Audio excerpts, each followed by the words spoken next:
Boa noite. Seja bem-vindo ao debate político. Hoje, domingo, estamos aqui para lhe proporcionar o melhor debate e vamos trazer os temas que marcam a atualidade nacional. Hoje, para o dia de hoje, vamos destacar um pouco aquilo que foram as incidências da abertura do ano judicial no país, em que acompanhamos a intervenção do Presidente da República e, igualmente, do bastonário da Ordem dos Advogados, Carlos Martins, que diz que, de alguma forma, as leis eleitorais estão longe de assegurar a integridade do processo. Igualmente, também, no meio disso, a Procuradora-Geral da República, Beatriz Buchil, diz que garante que, ou melhor, apelou que se garanta uma luta implacável contra o tráfico de droga na corporação policial e na magistratura e nos políticos.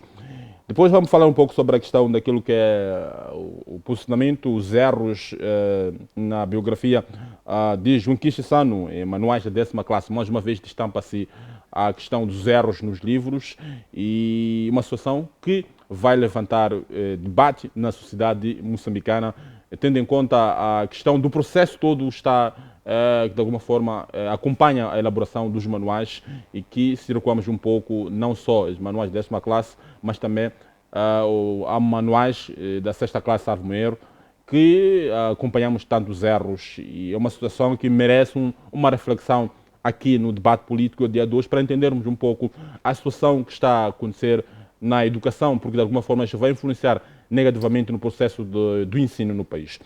E por fim também vamos falar um pouco sobre a questão do Raul Novinte, que diz que vai entregar as chaves, embora não esteja satisfeito com o processo todo que culminou com a eleição do novo edil da Frelimo, uma situação em que a Renamo, na Cala Porto, o Raul Novinte apelou aos simpatizantes da Renamo e membros a não se fazer a votação no ano passado e automaticamente isto permitiu com que a Frelimo vencesse de uma forma categórica essas eleições e, a ser verdade, também vimos o comandante-geral da Polícia da República de Moçambique, Bernardino Rafael, na Cala Porto. Não sabemos, de facto, havia ali uma troca de objetos, não sabemos que tipo de objeto é esse, mas, na verdade, vimos este momento, as fotos estão a circular. Nós sabemos que estava a fazer a transição com o comandante-geral da Polícia da República de Moçambique ou não. São esses temas que elegemos para o dia de hoje e hoje contamos com a presença de Camilo da Silva, que é representante da Frelimo do meu lado direito, depois segue-se Augusto Pelembe, que é do Movimento Democrático de Moçambique, e depois, por fim, Marcelo Macome, que é da Renamo. Com esses três senhores que vamos debruçar sobre esses temas que elegemos para o dia de hoje, domingo, aqui na FTV, e desde já agradeço pela vossa presença. Boa noite, sejam bem-vindos ao programa Debate Político. Eu vou começar mesmo com o Macome e depois disso vai iniciar também com o seu ponto prévio, se tiver, mas vamos começar com este ponto relativamente à questão da abertura do ano judicial, em que diversos intervenientes discursaram e fizeram um apelo relativamente à questão do haver, garantir uma justiça no país. E também a Ordem do Bastonário dos Advogados falou da questão do processo eleitoral.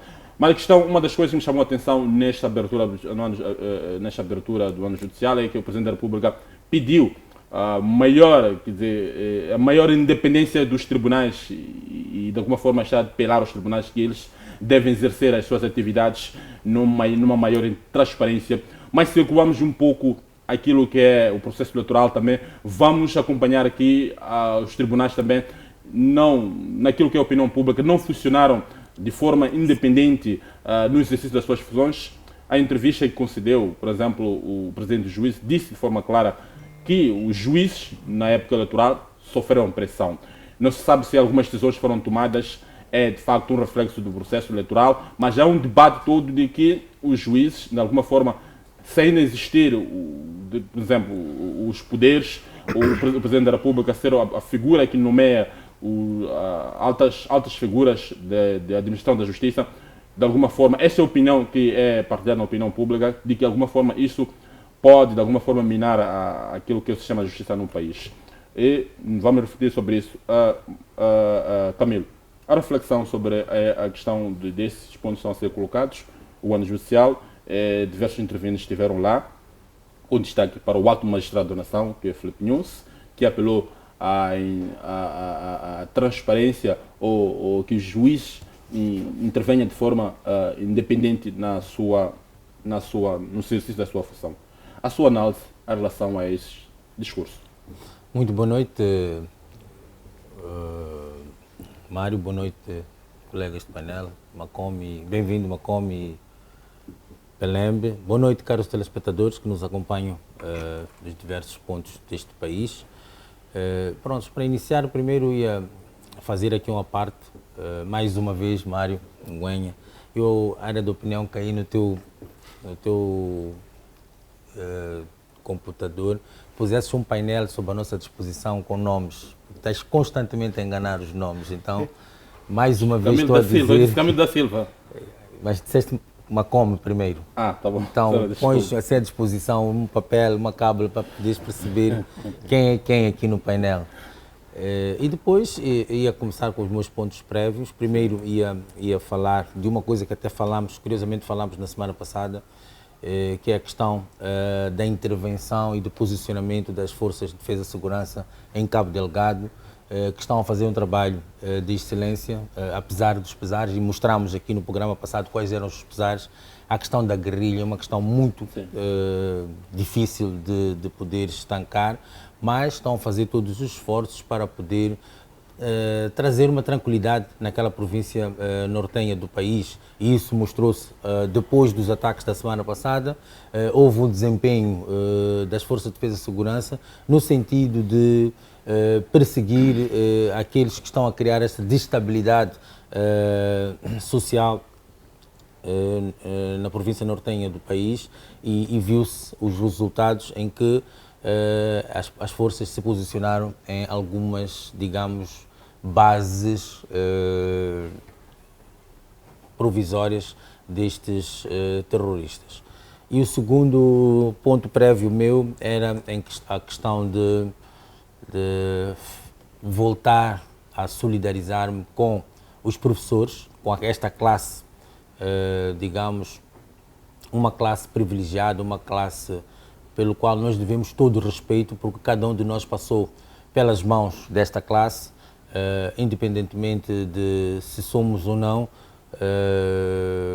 digamos, professores, mas mais uma vez solidarismo com esta classe, e apelo mais uma vez para que o governo priorize a resolução dos problemas desta classe, porque vai iniciar o ano, aliás, já foi feita a abertura do ano letivo para 2024, e as aulas iniciam na segunda-feira, e este problema do professor não pode adiar aquilo que é o conhecimento a todos aqueles que se fazem salas de aulas, não pode adiar aquilo que é o desenvolvimento do país, porque esta classe contribui de grande forma para aquilo que é o desenvolvimento do país, porque sem uma educação de qualidade, de certeza absoluta que não vamos ter um país daquilo que nós almejamos. Então, mais uma vez, solidarismo com esta classe, que é, muito, para mim, muito privilegiada, e devemos todos nós respeitar e também apoiar a causa, porque também estes professores merecem esta classe merece alguma consideração. Agora, indo àquilo que é o tema do programa, existe um denominador comum naquilo que foram os intervenientes da abertura do ano judiciário, né? Que é a questão daquilo que se pretende deste setor judiciário. Que primeiro a independência, depois que haja mais serenidade naquilo que são os processos, etc, etc. Depois também vimos, acho que o que nós temos que discutir aqui são os pronunciamentos do bastonário da Ordem dos Advogados. Prontos, para mim, a Ordem dos Advogados desempenha um papel muito importante nesta questão. Ao invés de o bastonário apresentar aquilo que são os problemas que aconteceram no processo eleitoral, eu acho que o bastonário, como o dirigente máximo de uma instituição que trabalha com leis, devia também apresentar soluções, ou pelo menos apresentar os problemas, qual foi a causa do problema. Porque, no meu entender, nós temos que olhar para aquilo que foi o processo eleitoral. O cerne da questão é, existem leis para este processo eleitoral? Existem. Será que as leis são suficientes para este processo eleitoral? Eis a questão. Aí é que o bastionário devia, de alguma forma, olhar para isto. O problema são das leis ou daqueles que aplicam as leis, não é? As pessoas que fazem parte destes órgãos eleitorais. Porque são estas pessoas que fazem o discernimento da lei para poder aplicá-la. Então, nós olhamos que, de alguma forma, houve uma deficiência na aplicação da lei, mas quem aplica a lei são as pessoas.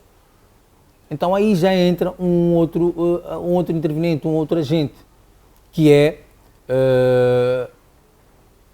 os advogados, a justiça, que tem que penalizar estes que não aplicam devidamente a lei. Nós notamos que houve muitos atropelos da lei, e isto não digo que seja um aprendizado, mas que aqueles que dominam esta questão da lei devem, de alguma forma, ser os primeiros a trazer aquilo que é a materialização desta lei. 2, a própria Ordem dos Advogados tem um papel importante para poder fazer estes questionamentos ao longo da aplicação das leis, para depois, de alguma forma, submeter aqueles que criam as leis no país. Se for preciso criarem adendas, substituírem leis, não sei como é que é este processo, mais do que ninguém o Pelém pode dizer, porque está dentro da questão das leis, mas o Parlamento é aquele que aprova as leis.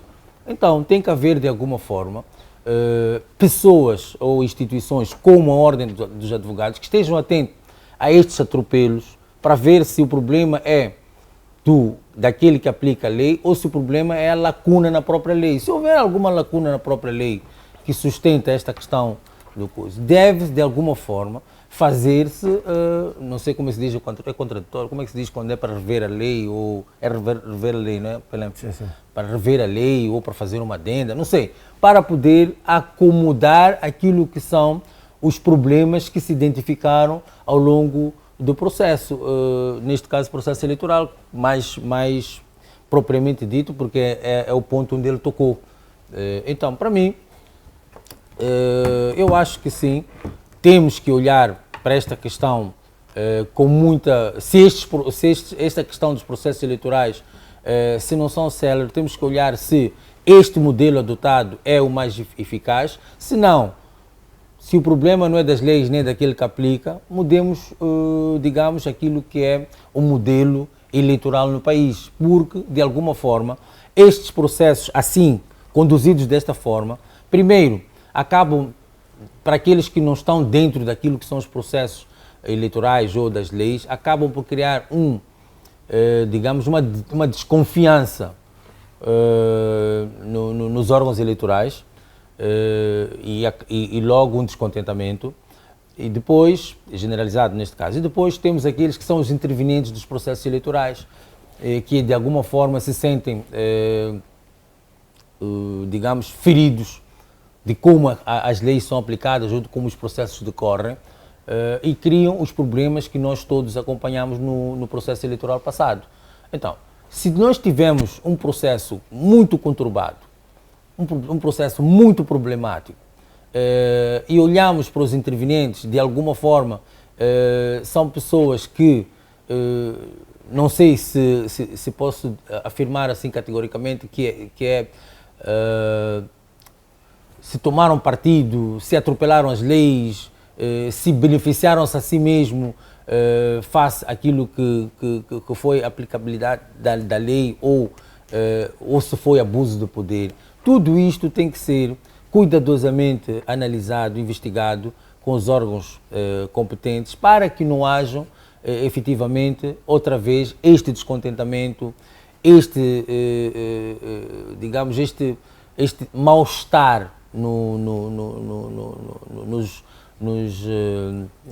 partidos políticos, uns contra os outros, e criar este descontentamento pessoal daqueles que encabeçam as listas, e uma como aqui antes de entrar de férias, pessoais acabou por de alguma forma até dizer que este processo todo eleitoral acabou por criar um mal-estar mental ao Venâncio Mondlane. Então são essas coisas todas que acabamos por são esses todos os problemas que acabamos por encontrar num processo, digamos, menos bom, não é?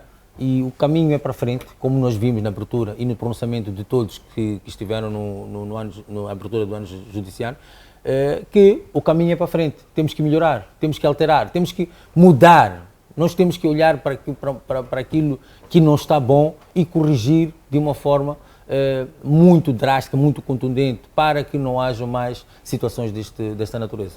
Muito bem. Olhando mesmo, o bastonário destaca também esta questão do processo eleitoral. Diz aqui, não podemos ir às eleições enquanto estão a procurar as incongruências na legislação eleitoral e que contribuíram para o alarido que se levantou nas últimas eleições autárquicas. Martins destacou igualmente a questão das competências dos tribunais judiciais do distrito e de província enquanto tribunais eleitorais que foram colocados em causa pelo Conselho Constitucional no seu acordo de proclamação e validação dos resultados eleitorais das sextas eleições autárquicas. Olha, desculpa, só antes do Pelembe continuar, não sei se posso fazer uma intervenção. E também queria dizer que é importante que olhemos para aquilo que são tribunais eleitorais. Sim. É muito importante que a gente olhe para aquilo que são tribunais eleitorais, porque nós não podemos depender, ou as eleições e este processo eleitoral não pode depender de um Conselho Constitucional. Tem que haver um tribunal judiciário, senão um tribunal eleitoral, para poder corrigir esses erros todos que acontecem desde o início da votação até aquilo que o escrutínio, não é? Os processos, os problemas que acontecem ao longo do processo, porque o Conselho Constitucional não pode substituir um tribunal, nem tem competência para isso.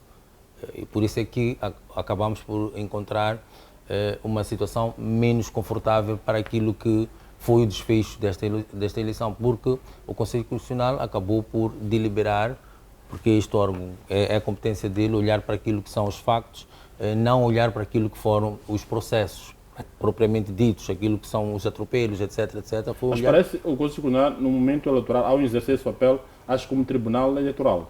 É isso que eu estou a dizer, não podemos estar a fazer de contas de um tribunal eleitoral. Nós temos que ter um tribunal eleitoral.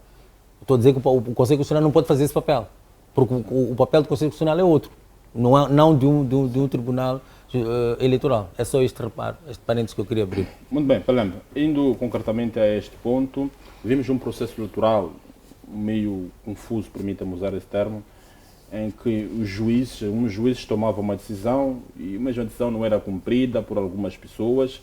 Quer dizer, alguns juízes tomavam uma decisão essa mesma decisão era questionada pela opinião pública e, por fim, o Conselho Constitucional foi, de alguma forma, retirar aquilo que é o poder dos tribunais eleitorais.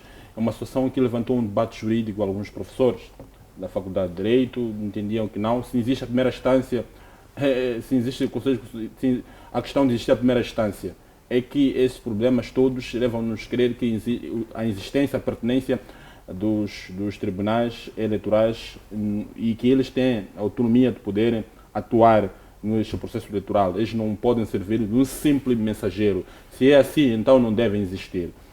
Mas temos a questão da própria, e esta questão de vamos a um processo eleitoral, também pede-se aqui a questão, um dos pontos mais fulcrais que eu achei interessante, pois embora também está dentro desse contexto, é pedir-se a maior independência aos tribunais, numa conjuntura em que o país, todo o processo, digamos assim, do setor da administração, não digo que à luz da Constituição o Presidente da República nomeia ou designa os altos funcionários e, consequentemente, esses altos funcionários também vão descer para a base. Há uma questão sempre que se coloca na opinião pública, alguns vêm a ribalta a dizer que não. Uma das coisas que faz com que não haja independência nos tribunais é devido aos poderes que são designados pela Constituição da República, o Presidente da República, e que de alguma forma acabam levantando esse problema todo e que os tribunais não agem como deve ser e também os partidos políticos, os tribunais têm sofrido pressão política no período eleitoral. De que maneira nós podemos garantir a independência dos tribunais, olhando para o sistema atual que nós temos no país? Boa noite para Simar, para os meus pares do painel, Camilo e Macone. Mas antes eu queria fazer revisão desta semana que passamos, que são meus pontos prévios. Sim. É assim, Mário, há uma tentativa clara do sistema em nos convencer de que aquilo que estamos a viver hoje, estas atrocidades, sequestros, o alto custo de vida, sistema de transporte fracassado,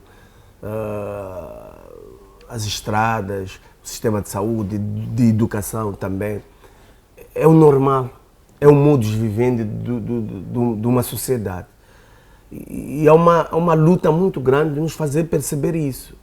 E eu acho que nós, como sociedade, principalmente sociedade civil, os académicos, e vários outros que tiveram oportunidade até de viver fora e viajar, sabem que quando os governos são sérios e valorizam o bem comum, ou são bons gestores da coisa pública, o que estamos a viver é um anormal. Não é o modus vivendi de uma nação que se preza, muito mais um país que nem nosso, que está cheio de recursos invejáveis, que podem, em 5 ou em 3, 4 anos, mudar a história de uma nação. Isso digo porque por 2 vezes viajei uma vez para fora do país e também para as províncias, via aeroportos, aí lembro. Os aeroportos não têm água, não sai água nos aeroportos de Moçambique. Tanto de Sofá, da Beira, como daqui, internacional, não sai água. Estás a imaginar aqueles polícias, os funcionários que trabalham ali 24 horas. Não tem água. E você vai se questionar. Um aeroporto internacional que recebe, que é porta de visita. Costuma-se dizer que o aeroporto é o nosso cartão postal. E não tem água. Quanto é que custa um furo de água, Mário? Um furo. 50 mil agora. 50 mil. Ou seja, eu acho que estamos a atingir o ponto mais alto da incompetência, da falta de amor à pátria. Os nossos dirigentes, além de ser incompetentes, eles não amam o seu país. Não amam mesmo, porque deixar um aeroporto sem água, isso é o cúmulo do absurdo, pá. Estás a imaginar que eles vão ir para a casa de banho onde? Com necessidades maiores, menores, vão ir para onde? Obrigado. Depois vou descer para a minha cidade da Matola. Está entregue a um caos. A Matola está completamente destruída por incompetência de quem nós pagamos os impostos. A nossa cidade. Hoje passei por algumas ruas cheias de lixo, mas cheio de lixo mesmo. Nós pagamos a taxa de lixo, ninguém retira o lixo. O pior é que, além de não tirarem o lixo, nem opções de onde nós deixarmos o lixo não temos. Nós temos que fazer contratos extras com vizinhos, amigos, ou com qualquer um, cobra 1.000, 1.500 para você, para passar 2 vezes ou 1 vez por semana na sua casa para retirar o lixo. Ou seja, estamos a pagar alguém que devia fazer o serviço e não faz, e a cobrança é coerciva. A cobrança de taxa de lixo em Moçambique é de forma coerciva e não tiram lixo. O que significa isso? Ou seja, nós temos governantes que são insensíveis, governantes ladrões, porque isso é um roubo. O que o município da Matola e vários outros municípios desse país estão a fazer com os moçambicanos é roubo. Esses senhores devem ser chamados à barra da justiça. São ladrões, estão a roubar o pouco que nós temos.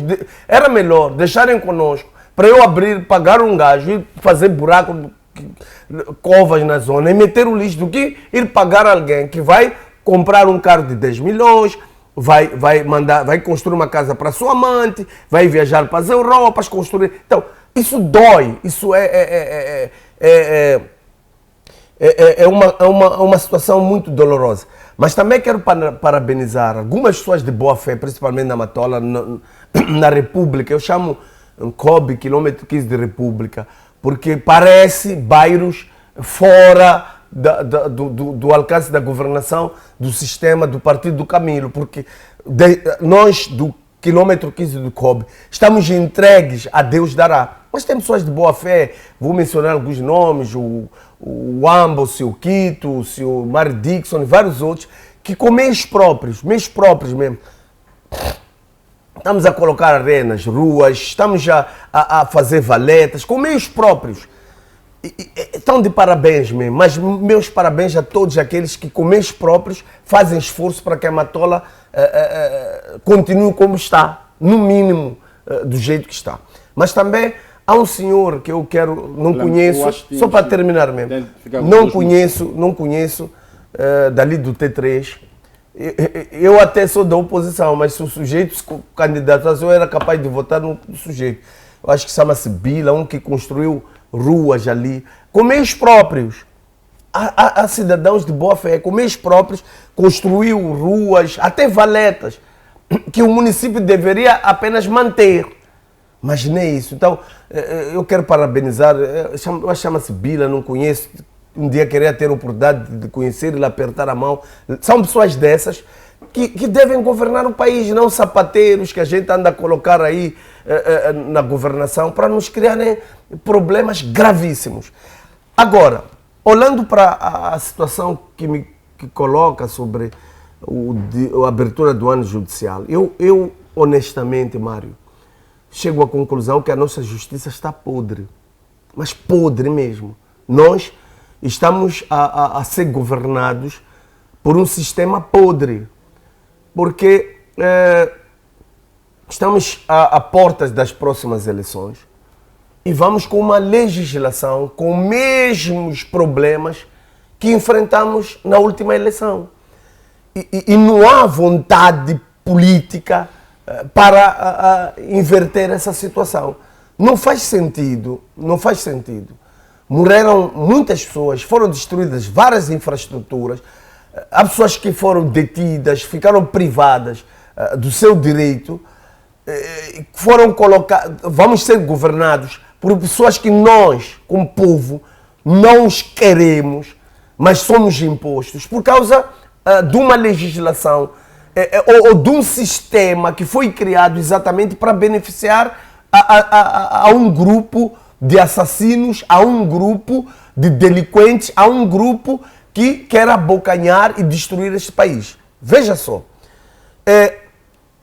estamos a falar das eleições onde temos uma primeira instância, que a primeira instância ela é que deve receber as reclamações e tomar uma decisão. Depois, porque as decisões da primeira instância, ou dos tribunais judiciais, não agradou o sistema, vem o tribunal, o Conselho Constitucional, que na minha opinião deveria ser um tribunal constitucional, ao invés de ser um conselho, deveria ser um tribunal, mas porque a vontade política não é essa, o Conselho Constitucional agrada a quem quer continuar a perpetuar a sabotagem ou a continuar a infringir as leis no país. Quer dizer, o Conselho Constitucional vem dizer que as decisões do Tribunal Judiciário da primeira instância não são válidas, não tem competências para anular nada. Agora, será que o Tribunal Judicial, na época eleitoral, é um pombo-correio? É um caminho só que os juízes têm que sentar, deixarem de dormir e dar os trabalhos dos partidos políticos para escrever, para só o juiz chegar, pegar e transportar. Então, eu conversava com um juiz amigo meu que dizia assim, Pelembe, quando chegar a época eleitoral eu vou pedir férias. Porque não vou sujar o meu nome, não vou colocar a minha reputação no chão por causa de uma palhaçada que que criaram e já sabem o que eles querem na verdade, porque chegarem, abrirem os tribunais na época eleitoral, enquanto eles sabem o que eles querem, é brincarem com a reputação de muitas pessoas. Então, Mário, em suma mesmo, se nós queremos um país com uma justiça séria, nós precisamos reavaliar ou fazer uma revisão profunda e clara, porque, Mário, um dos maiores problemas, eu quero estar um pouco de desacordo com o meu amigo Camilo. O problema não é a lei. Nós temos as melhores leis do mundo, mas o que é que os nossos legisladores fazem? Porque nós temos uma Assembleia de Legisladores que tem a ditadura do voto e beneficia-se mais a máfia do que o bem maior que é a justiça, a igualdade no país. Quero dizer que não há necessidade de uma revisão profunda, mas a clarificação. Por exemplo, tem primeira instância. Qual é o papel da primeira instância? E colocar baliza, estar escrito, não estar escrito para ser decifrado. Porque o que está a acontecer é que a lei diz que é a primeira instância, mas o Conselho Constitucional vem dizer que as decisões não são válidas. Mas se você for olhar a lei, você vai ver que não há clarificação. Aquilo que se diz em matemática, 1 mais 1 é igual a 2. Obrigado, Pelembe. Este é um trabalho que quer ser feito pela Assembleia da República até aqui. Mas Mário, você está pedindo uma Assembleia da República onde alguns deputados são acusados de barões de drogas. Você está a exigir uma Assembleia da República que nesses 5 anos, que vão terminar o próximo ano, nunca produziram uma lei nova. Todas as leis que a Assembleia da República aprovou são encomendas do governo. Ou seja, nós sinceramente, honestamente aqui, de coração mesmo, sem medo de ofender quem quer que seja, se a pessoa se sentir ofendida, esse é o problema. Mas nós temos uma Assembleia da República que não está para os moçambicanos. Porque esperar todo o projeto de lei vindo de um governo corrupto, vindo de um governo que pensa no seu umbigo, vindo de um governo que não consegue construir estrada, dar um sistema de transporte condigno ao seu povo, dar um sistema de saúde condigno ao seu povo, colocar no aeroporto um furo de água, para depois trazer todas as leis e a Assembleia aprovar. Obrigado. Então, come on. Obrigado. Macomb, vou para si. Vamos a mais a um processo. Aqui o Carlos Martins chama a atenção à questão de como que vamos a um processo enquanto nós não sanamos as incongruências que provocaram de alguma forma a insatisfação no seio da sociedade moçambicana. Sua análise. Boa noite, Mário. Boa noite, Pelembe. Boa noite, Camilo. E uma boa noite especial a todos os telespectadores que nos acompanham de casa. Antes de entrar neste ponto, gostava de trazer aqui o meu ponto prévio. E por se tratar de um mês em que a menos de 24 horas celebramos o Dia dos Heróis Moçambicanos, eu gostava de ler um trecho de uma obra, Memórias de um Rebelde, de Antônio Zenga Zenga. Gostava de partilhar aqui o que é que diz. No contexto mesmo do dia 3, Dia dos Heróis, diz o seguinte: em linhas gerais, todos os centros de reeducação se assemelhavam. Eram campos de trabalhos forçados, organizados em moldes militares, com reeducandos divididos em peletões de 25 homens, cada um com 2 reeducandos. O castigo mais comum era o de chamboco. Com toda a gente na formatura, o comandante divulgava as causas da punição e decidia o número de chicotadas. Depois mandava o prisioneiro se despisse de toda a roupa e se estendesse na areia de barriga para baixo, com os braços amarrados em cruz. Em seguida, os algozes açoitavam-no com chamboco, varas flexíveis ou com bengalas, sulcando-lhes as costas até dizer amém. O desgraçado retorcia-se na poeira, pedia clemência, dizendo: Ai, mamano, desculpa. Camarada comandante, juro, palavra de honra, nunca mais. Apesar de toda essa rogação humilhante e contínua, o comandante não dava ordens para parar com as batidas. Os outros reeducandos na formatura assistiam ao castigo batendo palmas cadencialmente e cantando o hino apropriado como "Estás a levar porrada como Ria Simango", como Lázaro Cavandame, como João Simeão. Na Zambésia foi aberto um campo de reeducação perto da vila de Milange para acolher as testemunhas de Jeová. Calcula-se que eram por aí mais de 15 mil. A contenda consistia no não reconhecimento das testemunhas de Jeová da autoridade da Frelimo sobre Moçambique, assim como a negação em todo o mundo da autoridade do Mana sobre a terra. Eles recusavam saudar e homenagear a bandeira da Frelimo. Ao romper do dia, na parada a quando do içar da bandeira, o comandante dava os vivas de ordem. "Viva Frelimo! Viva!", respondiam todos com o punho erguido, excepto as testemunhas de Jeová. O comandante fazia avançar um crente da formatura e repetia: "Viva Frelimo!". A testemunha não ecoava, o comandante insistia: "Viva Frelimo!". O crente continuava calado. O comandante mandava os guardas amarrar o homem ou a mulher ao mastro de bandeira com toda a força, usando uma coisa embebedada em lama e sal. Depois ia toda a gente para os campos de trabalho e o desgraçado ficava ali o dia inteiro a torrear do sol, sem beber, até que aceitasse gritar os vivas. Com o calor, a corda rastreava, penetrava-lhe a carne, arrancando-lhe horríveis gritos de dor e suplício.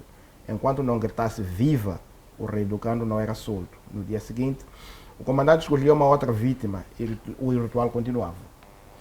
O comandante aplicava torturas às testemunhas de Jeová com tais requintes de sadismo que o próprio comissário político se afastava visivelmente incomodado. Em Cabo Delgado, no campo de Ruarua, onde havia mais de 800 prisioneiros políticos, batia-se diariamente e mensalmente muitos prisioneiros eram executados na presença de outros sem que tivesse cometido um novo crime. Obrigado. Eu acho que esse texto é muito longo mesmo. Podia fazer um resumo. Deixa só sinalizar, eu vou mesmo. Vou já terminar. Ok, eu vou pular aqui. O campo de Mtelelo foi certamente o mais tenebroso de quantos centros de reeducação existiram em Moçambique. De 1.800 prisioneiros que lá entraram, saíram com vida menos de 100. Segundo acusações recentes que a Frelimo não recusa. O campo de Mtelela ocupava as antigas instalações do quartel português de Nova Viseu, em Majume, na própria província de Niassa. Em 1965, recebeu os prisioneiros políticos de 24 de maio de 1964, tinha sido apresentado como traidores em Naxingueia aos presidentes Jorge Nyerere, Kenneth Kaunda e por Samora Machel. Posto isto, obrigado, vou terminar o texto dizendo: obrigado à democracia, obrigado a todos os heróis que deram a sua vida para tornar este país democrático. Obrigado a todos aqueles que ainda hoje sofrem perseguições por emitir opiniões pessoais. Obrigado a todos aqueles que, mesmo diante do multipartidarismo, ainda são perseguidos por conta dos resultados eleitorais. E encorajar a todos aqueles heróis que sobrevivem nesta terra passando fome, sem nada para comer, e mesmo assim continuam acreditando neste país. A todos eles, o meu feliz Dia dos Heróis. Posto isto, e vindo para a questão que me coloca, sobre a ida às eleições, segundo o pronunciamento do bastonário da Ordem, deixa pontuar algumas coisas que eu acho que achei interessante na intervenção de vários intervenientes no dia da abertura do ano judicial. Mas um denominador comum é que pode-se dizer é que, como Estado, reconhecemos que o nosso sistema de justiça é falhado. Ora, primeiro, vou começar pelo pronunciamento do próprio Presidente da República. Ao reconhecer a sofisticação, a modernidade do crime organizado, a incapacidade do Estado de dar resposta, evidentemente que está aqui a traçar um caminho que nos mostra que dentro do seu executivo a tecnologia ficou para o tempo. Os investimentos no setor da ciência estão paralisados. Quando ele recorre quando ele nos diz que recorre-se aos parceiros internacionais, os parceiros internacionais dizem que eles o fazem, fazem a gestão dos raptos com tecnologia muito avançada, e ele diz que nós não temos, significa que, em outras palavras, os empresários devem ficar conscientes de que até conseguirmos reunir dinheiro para termos essa tecnologia avançada, irão continuar a ser raptados. Este é o sumo. O outro ponto que o Presidente da República traz, que me parece muito importante, é a capacidade que ele, quer dizer, é a liberdade que ele dá às pessoas de mexerem na lei quando quiserem. O Presidente da República diz que a lei é feita pelos homens, não devemos ter medo de mexer na lei. A minha questão é, onde é que fica a questão da segurança jurídica? Toda hora em que os interesses de um grupinho estiverem beliscados, vamos querer mudar a lei. Onde é que fica a questão da consistência mesmo, a segurança jurídica? Este comportamento, estes pronunciamentos do Presidente, evidentemente que nos levam a crer que as instituições não terão especialistas na matéria, porque a dinâmica nos leva a perceber que os crimes, as necessidades são constantes, são temporárias, e assim devemos nos adequar. Mas é preciso termos em conta que os valores, quer dizer, a legislação deve prevalecer sobre os interesses dos indivíduos. Porque, por exemplo, se eu acho que agora o rinoceronte me interessa, posso ir lá e legislar que ele me interessa. A caça furtiva, por exemplo, posso ir legislar porque interessa a um grupo de pessoas. Por outro lado, a intervenção da PGE, vou pegar a intervenção da Procuradora-Geral da República, foi fenomenal, porque a Procuradora-Geral da República assumiu a incapacidade do Estado lidar, primeiro, com as drogas, lidar com o crime organizado, e reconheceu que existe dentro da esfera política figuras envolvidas no tráfico de drogas. Ou seja, a Procuradora os conhece, porque não iria afirmar sem ter dados. Sabe que existe elite política envolvida no tráfico. Pode ser da RENAM, do MDM. Mas ela sabe que existe. Ou seja, sabendo que existe e não indo atrás destas figuras, chegamos àquilo que ela diz que é que vai falar da questão da interferência dos poderes. Quando nós temos uma PGR e um Ministério Público que sabe do funcionamento do sistema de tráfico e diz que é incapaz de resolver, a quem nós devemos recorrer como pessoas? Para que é que servem estes órgãos? Não adianta-nos em nada chegarmos aqui sempre dizer porque o tráfico, Moçambique já não é mais produtor, é consumidor. Mas o que é que foi feito para que Moçambique não chegasse a este nível? Contrariamente, a PGR, em detrimento de investigar tais casos, a própria PGR se assume como advogada em alguns casos dos que cometem tais crimes, dos que cometem crimes públicos, dos que violam os direitos humanos. Ora, vejamos, a PGR até usurpa das competências que lhe não são atribuídas. O caso mais gritante disso foi o parecer da própria PGR em torno do recurso extraordinário da RENAM, que a PGR não devia emitir sequer um parecer sobre ela, não devia dar conhecimento sobre ela. Deveria encaminhar para o Tribunal Administrativo. Mas a PGR, na usurpação das funções, o fez e emitiu um parecer, e não dando provimento. Outro detalhe que tem a ver com as eleições, só para fechar, eu vou concordar com o Pelembe. O problema das eleições em Moçambique, em algum momento, não é problema da lei. Porque a lei é clara.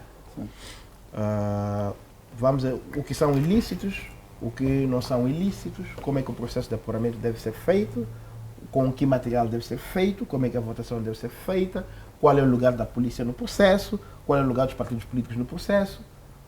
Mas a PGR, por exemplo, não se posicionou em momento algum na investigação desses processos. Nós vimos a intervenção excessiva da polícia nós vimos os tribunais a solicitarem que o Ministério Público fizesse,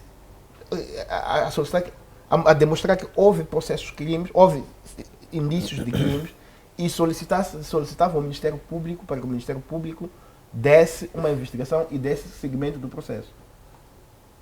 A PGR não fez nada,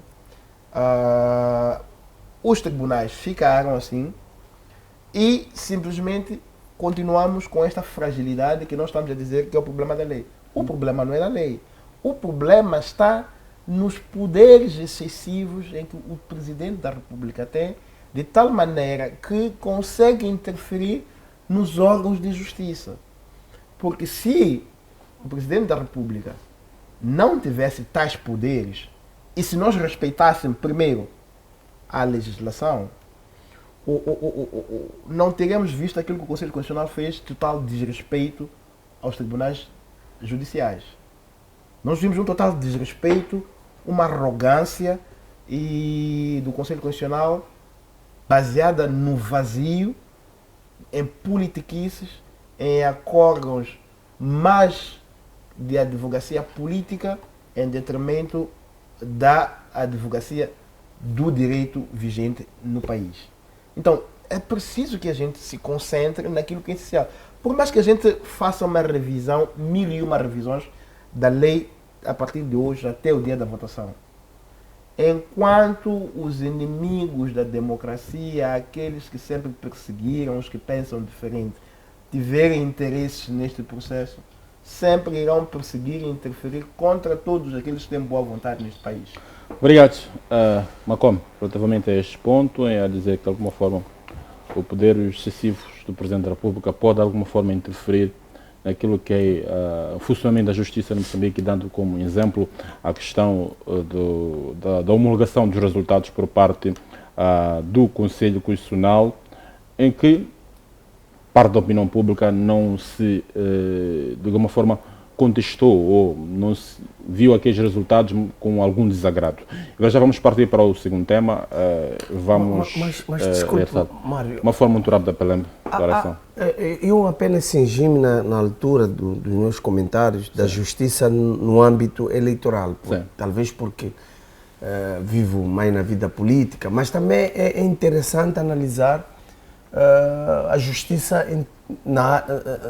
no geral, principalmente num problema que afeta o país neste momento, porque o problema dos ratos. Zé Abel Macome, quando descrevia o pronunciamento da Procuradora-Geral, que mais uma vez veio lamentar e chorar do que trazer soluções, porque não é compreensível. A Procuradora não deve chorar. Não deve resolver o problema. Nós estamos cansados. Se nós, como população, que a economia está a cair porque os empresários, quem vinha para investir, está a fugir do país, e há vários outros moçambicanos, porque o problema de sequestro, Mário, tem duas facetas. Tem aquela face em que todos nós sabemos, porque a imprensa tem acesso, mas tem a outra parte oculta que ninguém sabe. As pessoas são sequestradas, são ameaçadas de obrigar a pagar a taxa de circulação e a gente nem tem noção do que está acontecendo. E muitos estão em Portugal, estão a fugir para outros países e levam consigo os seus investimentos para lá e deixam o país para terminar, cada vez mais pobre. Sim. Mas se fores analisar a atuação da Procuradoria-Geral, eu quero questionar a senhora Bushir. Primeiro, antes de procurar um sequestrador Zé Ninguém, faça uma limpeza ali na Procuradoria, faça uma limpeza na Assembleia da República, faça uma limpeza no Governo Central, porque você vai se questionar, vai encontrar um Pelembe que ganha, como o Mário aqui na FTV, ganha 30 mil meticais, Mário ganha 30 mil aqui na FTV. Mas tem um patrimônio em menos de 2 anos, tem um patrimônio de 50 milhões. O Mário ganha aqui na FTV 30 mil meticais. Desculpe revelar o teu salário, a tua esposa talvez não tenhas lhe dito que ganhas 30 mil, mas desculpe pelo atrevimento. Mas é assim, um Mário ganha 30 mil meticais, mas conduz um carro de 2 milhões e a procuradora não questiona isso dos seus colegas. E muitas das vezes, esses procuradores, esses homens da CEMIC, a PIC antigamente, esse juiz, esteve num caso quente e de repente ostenta um patrimônio fora do normal. Temos um ministro que está há 2 anos como ministro, o seu filho, que não trabalha, está a conduzir um carro de 25 milhões de meticais. Tem uma casa, um patrimônio fora do normal. E são essas questões de fundo que temos que começar a tratar. Senão estaremos a brincar de dizer vamos combater a corrupção, vamos combater os rápidos, enquanto quem os maiores promotores de raptos, de corrupção, são os nossos dirigentes, está ali ao lado dela. Obrigado, estão sentados com ela. Se é que ela não faz parte. Sem dúvida. Obrigado. Camilo, uma questão de equilíbrio. Tem algum comentário para passarmos para o... Não. Mais uma vez estamos aqui a discutir pessoas em vez de discutir assuntos, né? Então, para mim isto passa de lado, porque a questão de apontar dedo, qualquer um pode fazer. O importante mesmo é olharmos para aquilo que a Procuradora falou na abertura do ano judiciário, é que olhar para o passado e para o leite derramado não nos vai trazer muita coisa, muito pelo contrário. Ela apontou ali soluções para, digamos, para aquilo que são os desafios futuros. E é isto que nós temos que olhar e encarar isto mesmo como um desafio, porque os problemas são muitos, os problemas estão identificados. O que interessa mesmo é eliminar e resolver os problemas.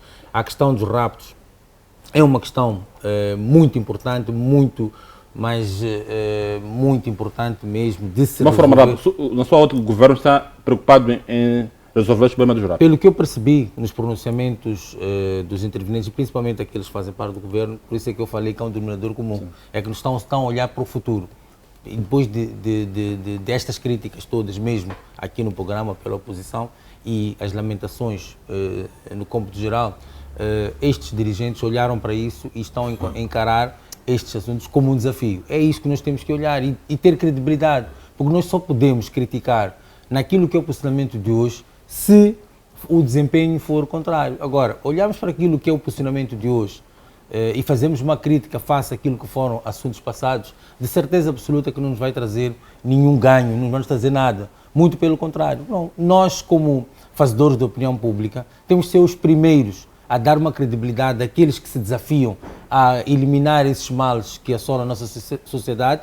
E mais uma vez, independentemente daquilo que foram os erros, temos que olhar para aquilo que são os desafios futuros e ver se efetivamente, vamos dar crédito para ver se efetivamente o caminho é esse. Mas desculpe, será que Camilo animou mesmo? Gostaste daquilo que disseste? Estás a aplaudir incompetência? Estás a aplaudir gajos incompetentes mesmo? Sabes? Então, ele desafio, Pelé, assim, não, deixa eu falar. Vais ter tua oportunidade. Sabes, quando tu falas, espera só um minuto, quando tu falas, não é o Camilo aplaudir, é tu desenvolveres aquilo que é a tua tese. As tuas teorias não podem ser face àquilo que o Camilo diz. O Camilo está a dizer face a uma situação.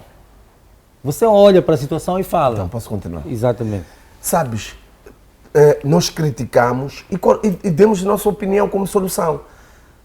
Mário, tu tens um governo que a FTV foi numa escola de Macamel, mostrou crianças vão estudar dentro das águas há um mês atrás, até hoje.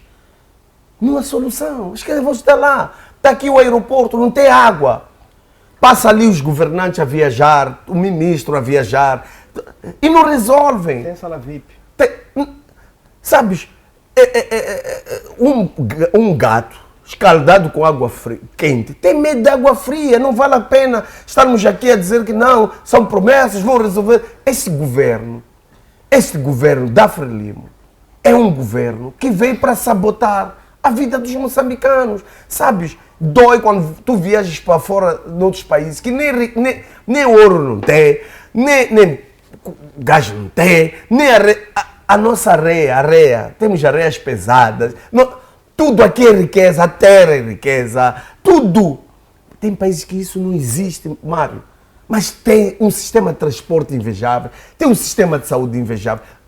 O problema em Moçambique não é o clima, o problema é o governo da Frelimo que está a governar o país muito mal, é incompetência, é a falta de amor aos moçambicanos. E tentam nos convencer, desculpa Camilo, é que estás aqui comigo, fazer referência à sua pessoa, diria Partido Frelimo, mas também és representante do Partido Frelimo. É vocês tentar nos convencer, Macom. Eles tentam nos convencer que é normal viver assim.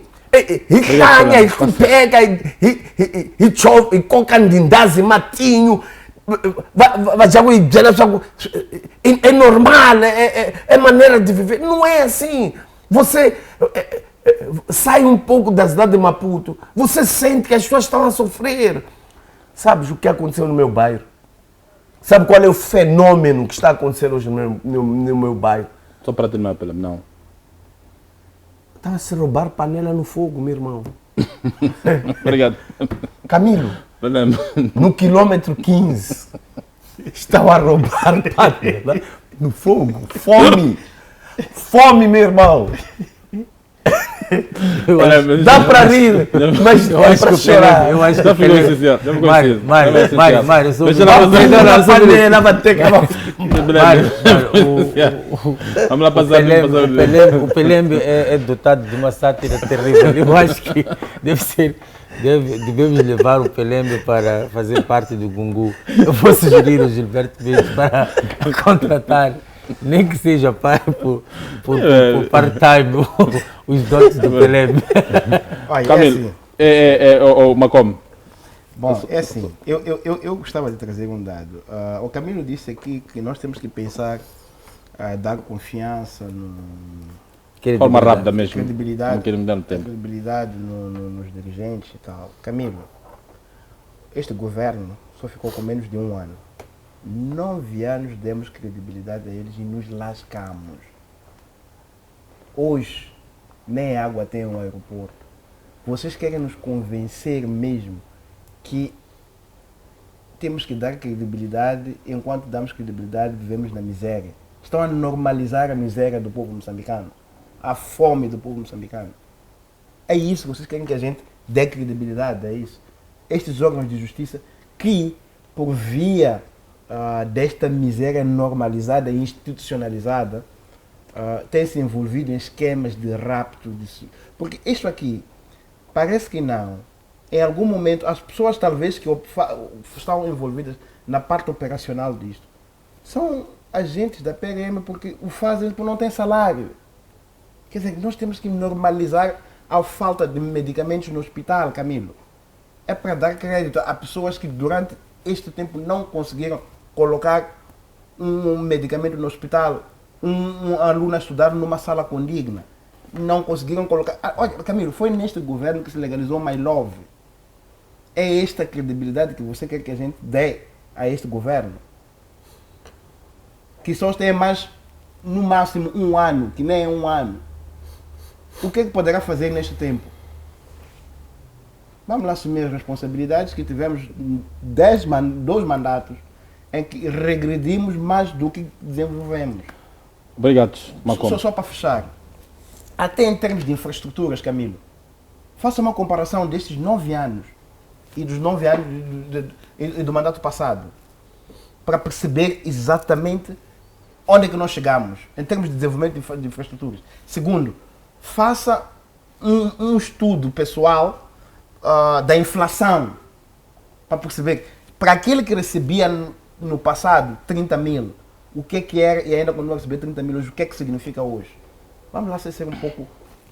Vamos lá ter a empatia, sentir que o povo precisa mesmo de algumas mudanças radicais e não de tolerâncias. Concordo contigo em número, gênero e grau, mas Obrigado. o problema é que temos que perceber que este é um enquadramento. minuto, Nós estamos a falar do sistema judicial e tu extrapolas como o Pelembe, acabas por trocar mãos pelas Mas mãos. estamos a extrapolar.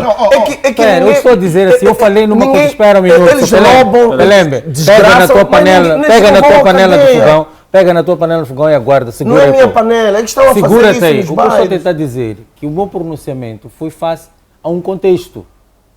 que é o âmbito judiciário. Esse é que foi o meu pronunciamento. Eu não fiz um pronunciamento fora disto.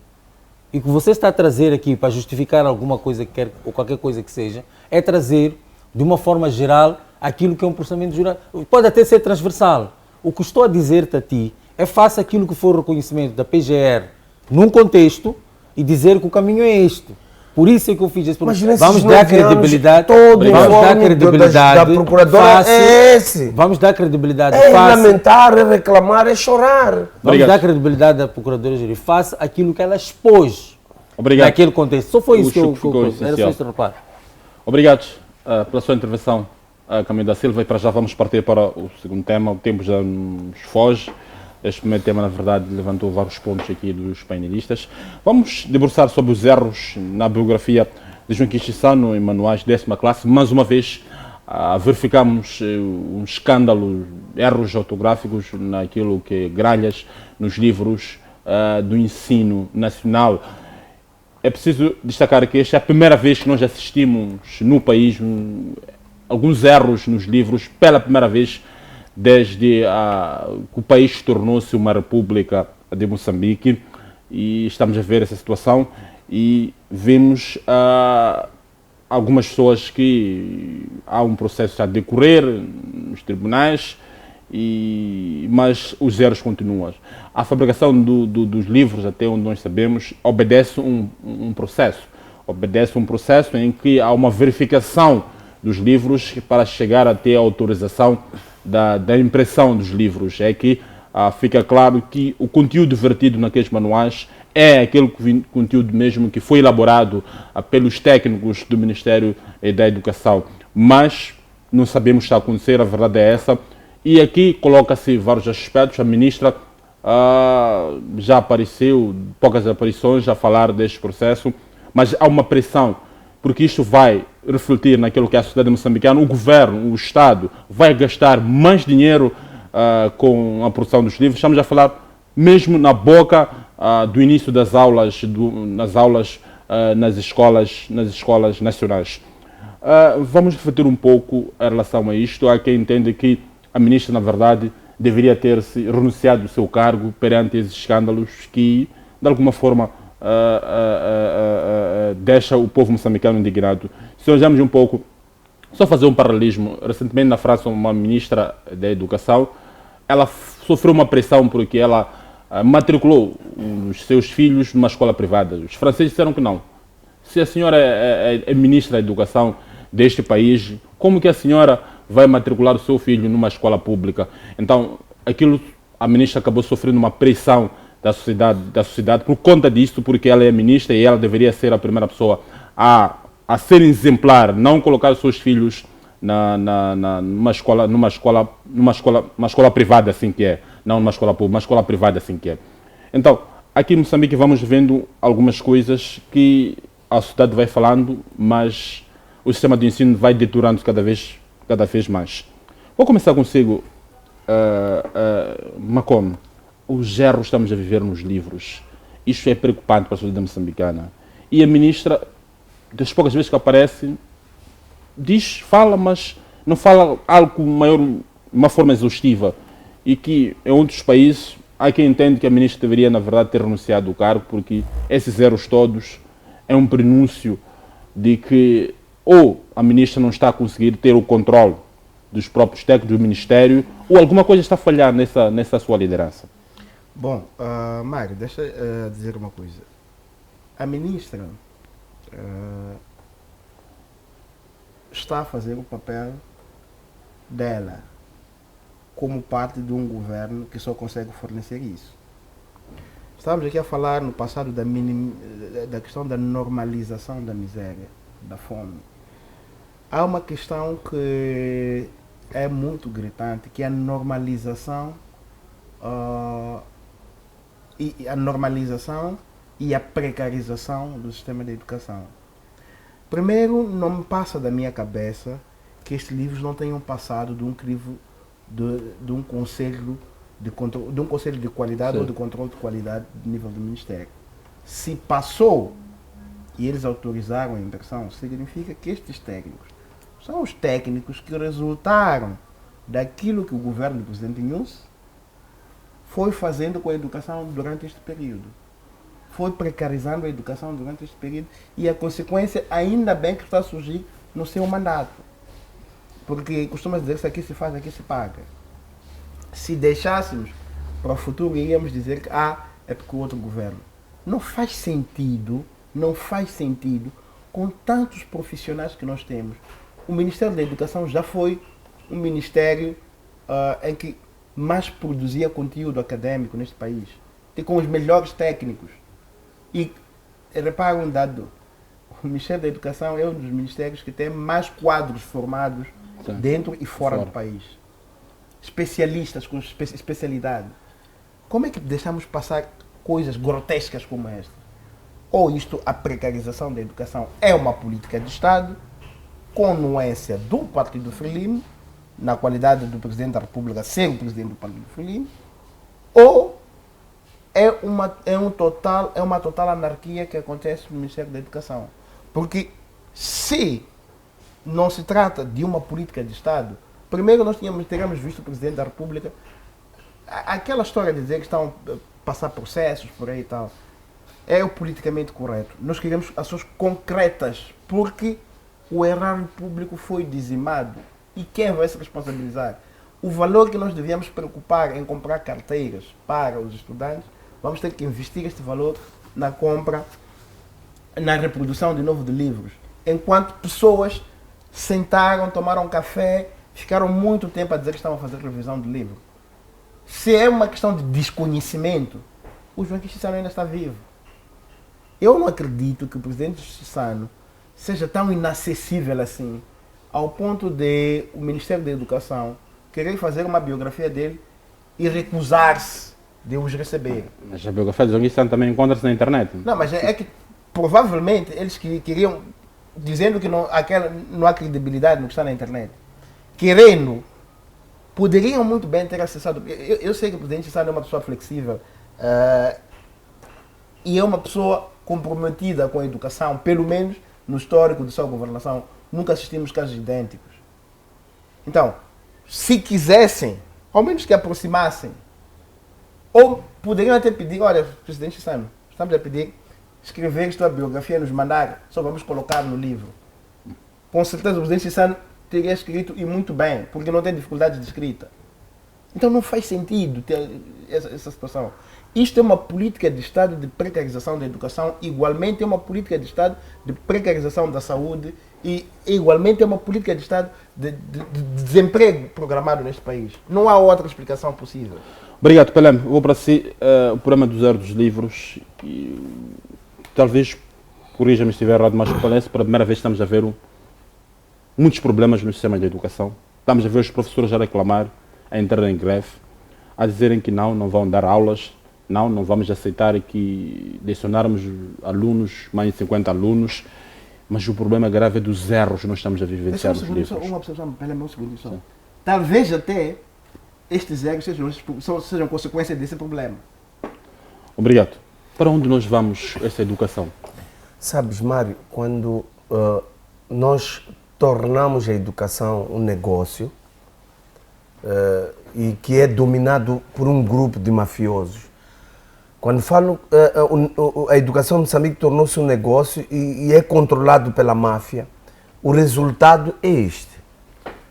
Porque estamos a qualquerizar o ensino, principalmente o público, em detrimento do ensino privado.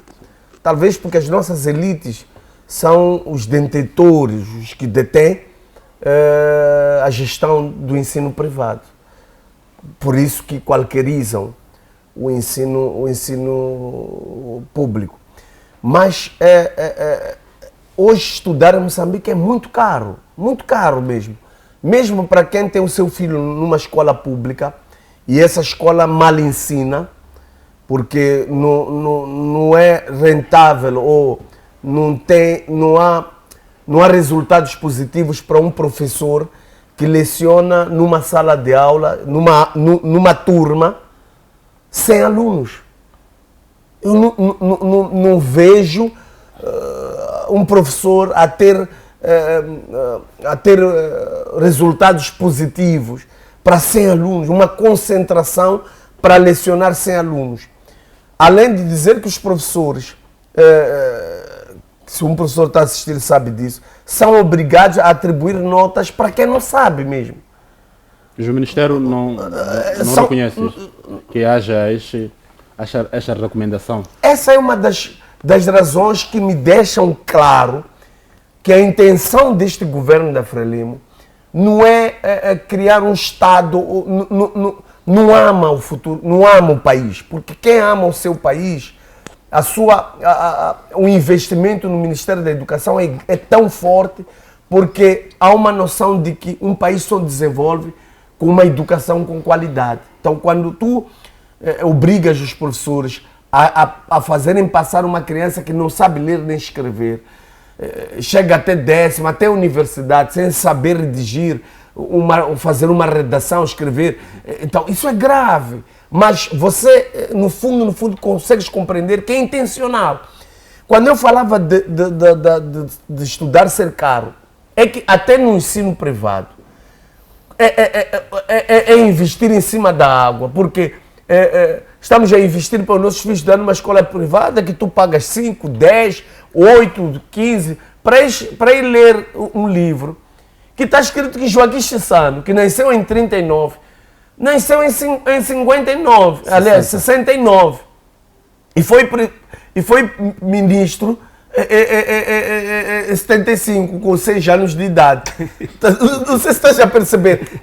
Então, gastamos tanto dinheiro.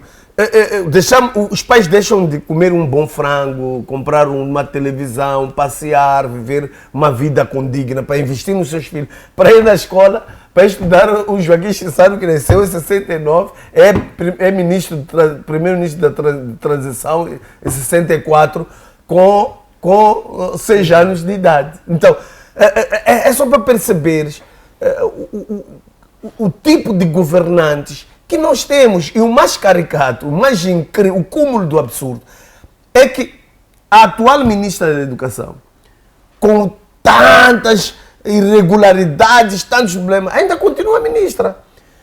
Dizias aqui por que ela não pede demissão. Isso já não é querer. Quem está a governar, quem lhe nomeou, devia lhe exonerar para o bem dela. Isso para a boa reputação da professora Carmenelita Namachilua. Ela devia ser demitida imediatamente. Mas como a intenção é ridicularizar o sistema da educação, por isso que deixam ela. Como é possível? Os professores não têm salário. Amanhã começa as aulas. Os professores estão desmotivados. Qual é o resultado que nós queremos com a educação em Moçambique? Meu Deus! O que nós queremos? Eu estava a falar da escola primária de Maclemene, como várias outras escolas. Estamos na época chuvosa. Esse período de férias, o que se fez para a mudança da atitude das infraestruturas? O que o governo fez? É zero. E o que faz? Para a declaração da incapacidade do governo. O presidente Inúcio vai me inaugurar uma escola, uma fambice. E começam a elogiar que o governo da Frelimo, um governo, uma escola que os privados juntaram dinheiro, foram construir uma maior escola secundária do país. Sabe o que isso está a mostrar? Quando os privados chegam à conclusão que nós temos que fazer, porque é demonstração clara de um governo incapaz, que a população chega à conclusão que esses não fazem, não sabem fazer, nunca vão fazer, vamos fazer nós. Então, aquilo ali, aquela inauguração ali, e ontem do governador da Povê em construir casas para inaugurar aquelas casas que é a mesma organização, são 200 casas que entregaram. Aquilo é uma demonstração clara da incompetência do governo. Ou seja, o governo não vai fazer, nunca fez, não quer fazer, então a população, vamos lá juntar nossas moedas, vamos fazer porque esses gajos são incapazes. Obrigado, Pelé. Vou passar para o Camilo, relativamente a esta questão da educação.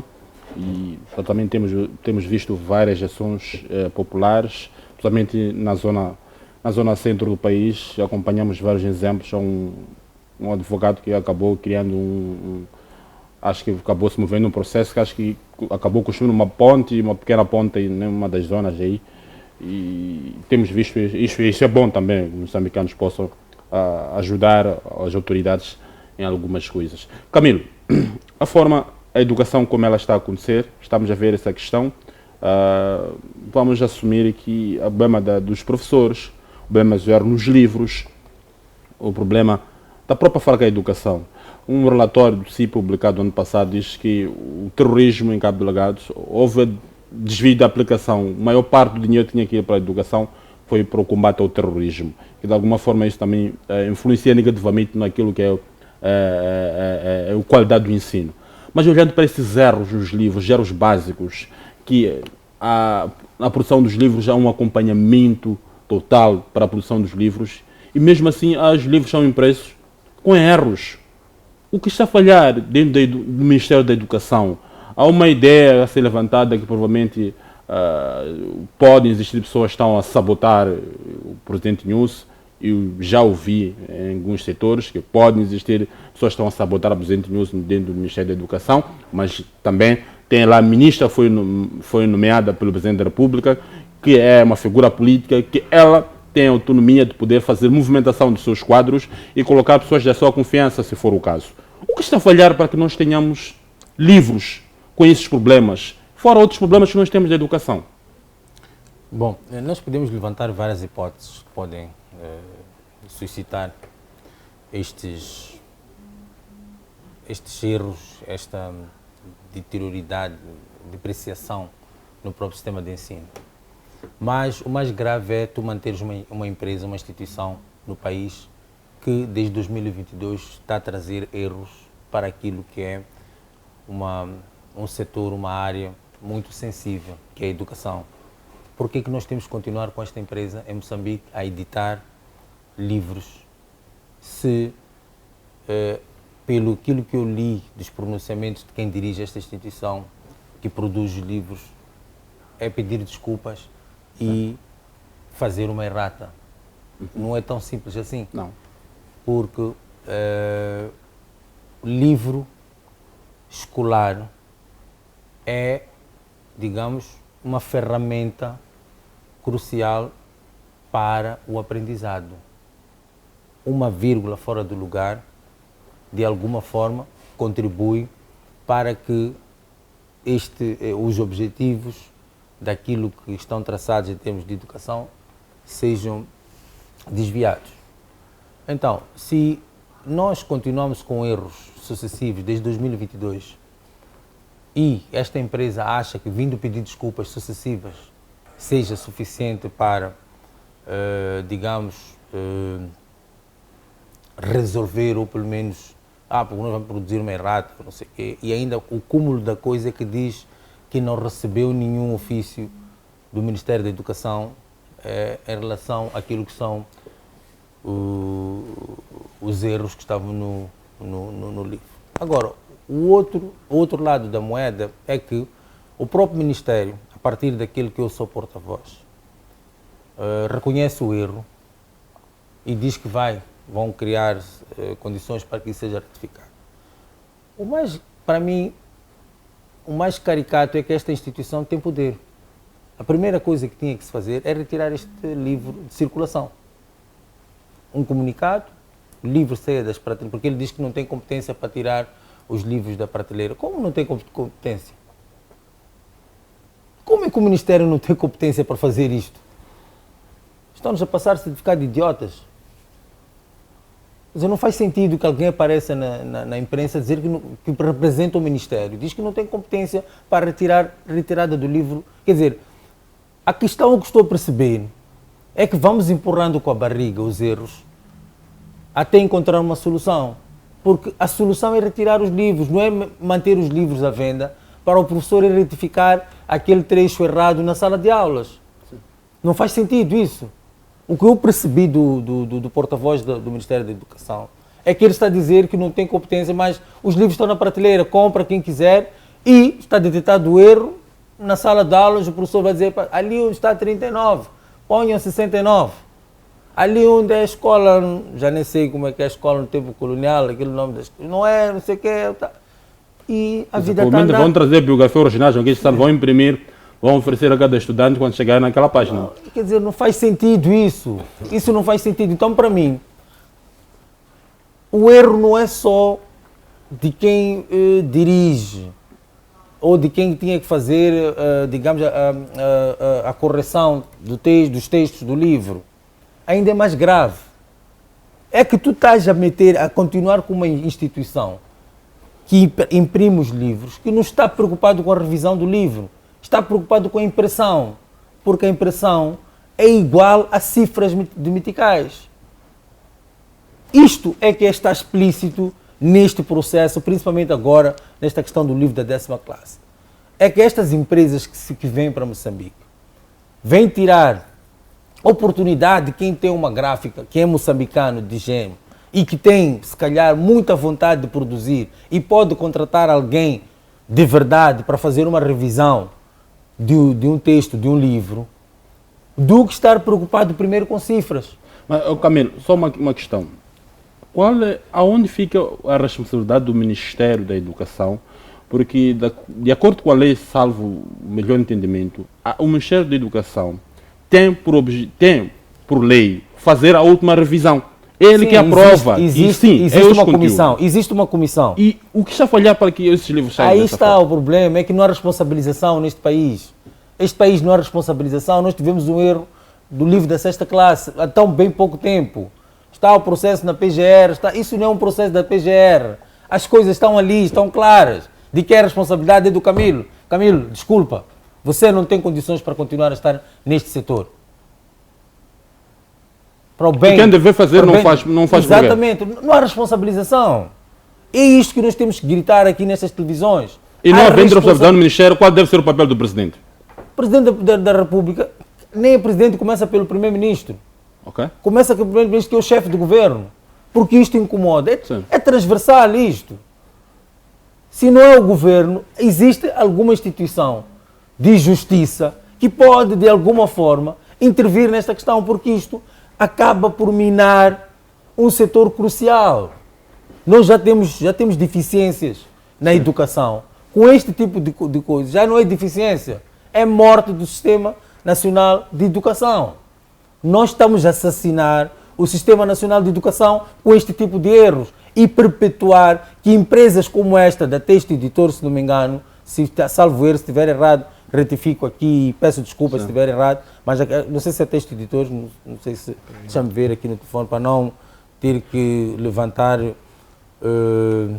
Mas acha que de alguma forma não deveria uma questão. É Texto Editores, então? Sim, uma questão rápida só para fechar. Não acha que perante essa situação a ministra deveria ser exonerada? Bom, o problema eu acho que não é a ministra. Não é a ministra.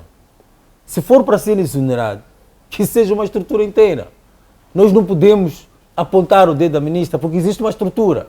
No Ministério da Educação existe uma estrutura. Não estou a dizer que a ministra esteja isente. O que estou a tentar dizer aqui é que existe uma estrutura no Ministério da Educação, cada um com as suas responsabilidades. Se for para exonerar um setor inteiro, que se exonere. E se ponha um setor outro a funcionar. Mas, acima de tudo, eu acho que chegou a nós tínhamos empresas, instituições de Estado, como a Dinam, como lembro que a Cidade de Notícias disse... A Cidade de Notícias prontificou-se a editar, mas eu até recuava um pouco para empresas de Estado, ali, não sei como é que chamava aquela empresa, uma instituição que estava ali na rua da Casa Velha, lá no fundo. Okay. Não sei se havia ali uma instituição que fazia este papel de revisão dos livros, e existia a dinâmica que imprimia e distribuía os livros. E nunca tivemos este tipo de erros. Nós nunca tivemos este tipo de erro nos momentos mais difíceis deste país. E os livros nunca chegaram fora do tempo, nos locais onde tinham que chegar. Por que que nós mudamos? Nunca disse que a equipa que ganha nunca se muda. Por que nós mudamos uma equipa que estava vitoriosa? São as condições. Não sei se está a perceber. Então, para mim, o assunto é mais grave, não é olharmos para a ministra, não é olharmos... Temos que olhar para uma estrutura inteira. A que se deve isto? Se o setor privado não está a trazer resultados desejados para aquilo que são os nossos anseios, por que continuar a apostar no setor privado? Obrigado. Por que nós não vamos atrás dos quadros que este país produziu? Foram esses quadros, antes de haver uma revisão salarial, com os salários magros, etc., com as dificuldades todas, produziam livros de qualidade.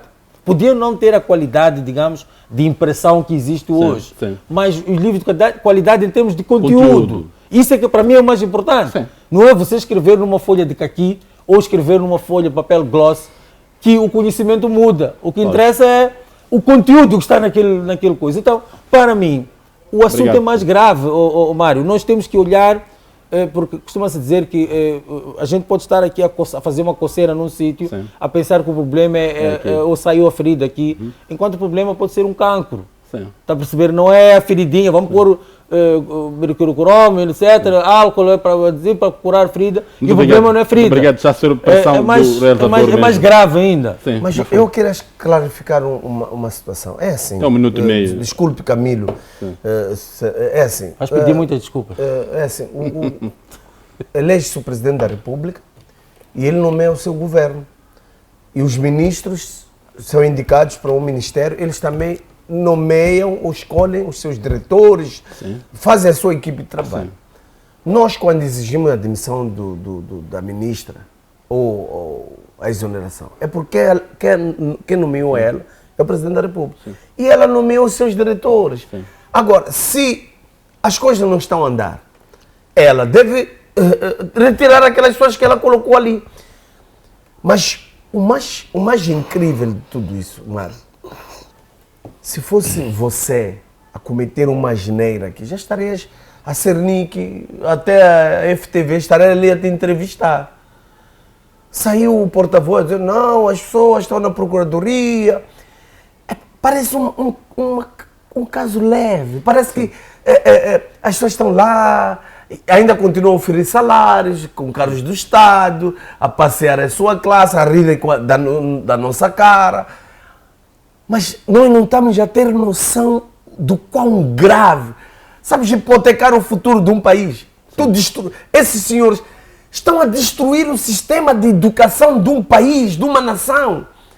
Tu estás a imaginar o que é que vai ser Moçambique amanhã por causa dessas irregularidades? Eu desafio agora a FTV a sair aqui no mercado de Lina ou a qualquer lugar desse país, perguntar a uma criança, dia dos heróis, dia da independência, os dias, não sabem.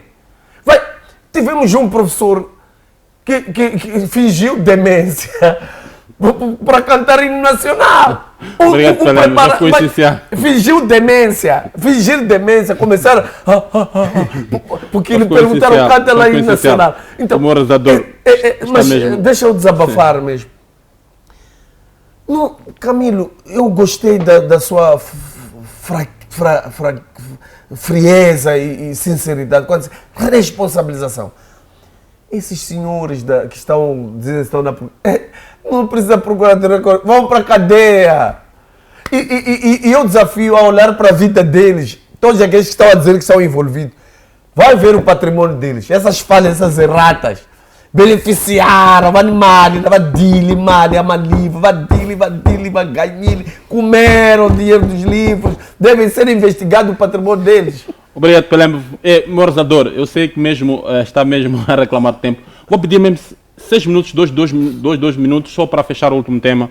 A questão mesmo tem a ver com o Raul Novinte, diz que vai entregar chaves, e, embora não esteja satisfeito com esta transição, a verdade é que os GDIs vão ser empossados próxima semana. E vou começar consigo. Não, começa ali, no 20 é ali. Começa ali. Começa ali. Não, ok, como é que chama o tempo? Olá, bom. Dono do carro. Está aí, a tomada de posse. E vimos lá o comandante-geral, não sei se estava a ver uma transição ou não, mas vimos lá o comandante-geral da Polícia da República de Moçambique. E Raul Novinte diz que vai entregar as chaves, mas não satisfeito. 2 minutos mesmo. Estamos Amigos, fora. vocês sabem como é que funcionam os golpes de Estado? São perpetrados por militares armados e que te colocam, te sequestram e te colocam em um lugar e te ordenam a dizer até aquilo que você não quer. Você está sobre a alçada de armamento de tudo que é lado. Você acaba dizendo até mesmo que não concorda. Acontece que o comandante-geral da República estava lá e inclusive exigiu as chaves. Isso é um golpe. A transação era com o comandante-geral ou com outro, o próximo dele? Não, mas quem esteve lá a fazer isso foi o comandante-geral da República. Tem competência? Não tem, é por isso que eu estou a falar que é um golpe. É um golpe militar. Trata-se de um golpe. Enquanto que aqui na cidade de Maputo estamos a chorar de raptos, o comandante está a exercer funções políticas. É um comissário político. Aliado à força militar que ele dispõe a seu favor, faz e desfaz neste país. Não faz sentido que um comandante vá retirar as chaves a um idil sem antes chegar o fim do seu mandato. Até onde eu saiba, o fim do mandato dos edis cessa com a tomada de posse dos outros edis. Agora, o que o comandante está lá a fazer? A exigir os carimbos e as chaves? O que o comandante da PRM está lá a fazer? É golpe. Golpe funciona assim. Vejam como é que foram os golpes de Estado na francofonia. Sequestravam ou aprisionavam o presidente democraticamente eleito pelos militares, pelos militares diziam: você tem que dizer isto aqui, assim. E ele dizia, e eles tomavam o poder. O novinho estava numa situação dessas. Que, ou era dizer aquilo, primeiro, foi cercado com aquela medida de prisão domiciliar. E depois teve o cerco material do próprio comandante-geral. O que vocês esperam que ele vá dizer? Não se pode esperar nada diferente do que ele disse. Mas parecia feliz na foto. Amigo, com uma arma nas tuas costas já teve, você chama amor de quem nunca foi teu amor. Quem sabe o que é chamboco, o que é represália policial, sabe muito bem o que é dizer o que não concorda. Obrigado, 2 minutos esgotados. Pelém, 2 minutos mesmo. Vimos o comandante-geral, é da companhia do comandante-geral, e proceder a essa transição, ainda vários carimbos, chaves, e se é verdade a foto que nós vimos, o comandante-geral com o atual edil de Nacala Porto, e ele aparentava também estar feliz, o comandante a entregar-lhe aí o carimbo. Vou tentar olhar em duas facetas. É assim, eu gosto muito de Bernardino Rafael, é um dos comandantes mais comunicativo, bem disposto, mas aqui ele meteu água, minha opinião. Primeiro, parece que está-se a preparar o povo para um estado de sítio mesmo, estado de sítio. Aquela forma é bem clara da junção. E veja, eu como gosto de ver os fatos. Primeiro, o comandante-geral passou por Ruanda, foi para Ruanda beber um pouco do Kagame, esses dias mesmo. Depois voltou, foi uma demonstração clara de força, do estado de sítio. Parece que estão a preparar a sociedade para o que está para vir. Um comandante-geral, imenso das suas responsabilidades, ir lá e ter convindo. Qual é a mensagem que estão a transmitir para a sociedade moçambicana? E talvez possam dizer que não é para acalmar. Acalmar o quê? Qual é o medo que a polícia tem? Se tem noção de que as eleições foram justas, livres, transparentes. Qual é o medo da população?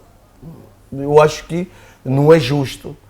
O que aconteceu ali o governo tem que nos dizer se estamos no estado do sítio ou querem nos deixar no estado do sítio.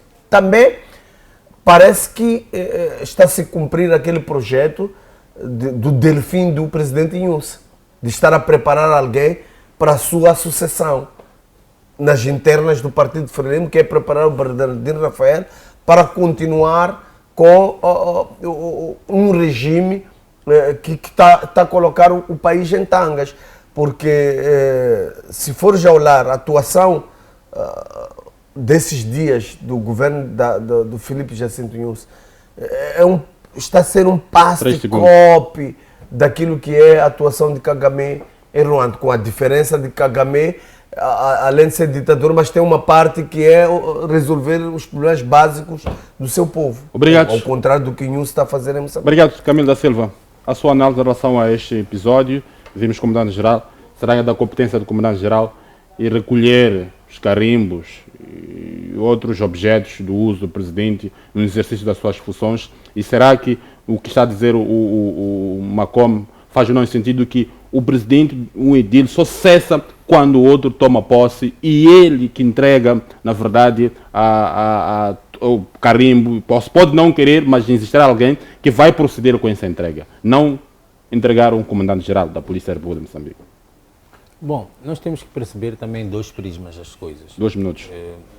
O Comandante-Geral da República foi para aquele local de Moçambique e espanta-me aqui o Macom estar a fazer o discurso daquilo que fez, porque o Macom é aquele que combate o no 20. Então, como que hoje está aqui a enaltecer uma pessoa que favoreceu que aquele que o Macom mais combateu foi declarar aquela zona como uma república, e acha que não pode estar lá o Comandante-Geral da República para pôr a ordem, não é? Então, nós temos que perceber que não vale a pena estarmos aqui com populismos e estar aqui com discursos, porque o no 20, a gente sabe que é aquele que sofreu penalizações por parte do partido dele, por permitir que aquele que o nosso colega de painel aqui mais combate, que é o Venâncio Mondlane, foi para aquele ponto do país, né? E declarou aquela zona uma república. Agora, se é competência do Bernardino Rafael ir para lá, tem que repor, mostrar que aquilo... Não, levar o instrumento... A questão é levar o instrumento é consequência. Okay. Porque nós temos que olhar para aquilo que foi transmitido uma nação, não é? Foi transmitido uma nação que aquilo ia ser uma zona autónoma ou qualquer coisa assim. Então, o Bernardino Rafael foi lá repor a legalidade, senhor. Vou mostrar que aquilo de Moçambique não é qualquer coisinha que aparece ascendente a político, aparece ali, declara o que quer que seja. Então, nós temos que olhar para essa perspectiva, que houve um arranhar naquilo que a Constituição protege. Houve, não é? Por gozar de uma imunidade, saiu e surgiu e falou, quer dizer, as pessoas não podem falar e passar impunes, não é? O que eu estou a tentar dizer neste momento é que o no 20 está a sofrer como consequência, está a ser obrigado a mostrar que o poder que lhe foi competido não pode usurpar aquilo que é o bem maior, que é a nação. É só isso, só. Obrigado. Agora, daqui para frente, está bem claro que Moçambique é único, não existem vários Moçambiques aqui dentro. Obrigado. Vou dar a mesma palavra, vou defender a sua hora, uma coisa muito rapidamente. Eu desafio ao Camilo a mostrar em que circunstâncias eu combato no 20. Onde é que viu isso? De onde é que tirou isso? Porque o programa está terminado, desafio de outro tempo para tu trazer isso na próxima semana. Pode até ser teu ponto prévio, até posso dar meus passos de ponto prévio para tu apresentar esse dado. Agora, também é preciso dizer que neste país as coisas funcionam por lei. Não é Bernardino Rafael decidir ultrapassar os seus limites e tirar o poder de quem foi legitimado pelo povo. Mas ninguém tirou o poder. O que ele fez? continua a ir. O que estava a acontecer aqui é mostrar que a renitência... É competência essa Mas nem estava nas mãos do 90 aquilo. Estava nas mãos de quem? Dos funcionários. Quem abre e fecha aquilo são aqueles funcionários descontentes pela governação do 90. Está claro aquilo. Camilo. Okay. Muito obrigado. Muito obrigado, Camilo. Muito obrigado.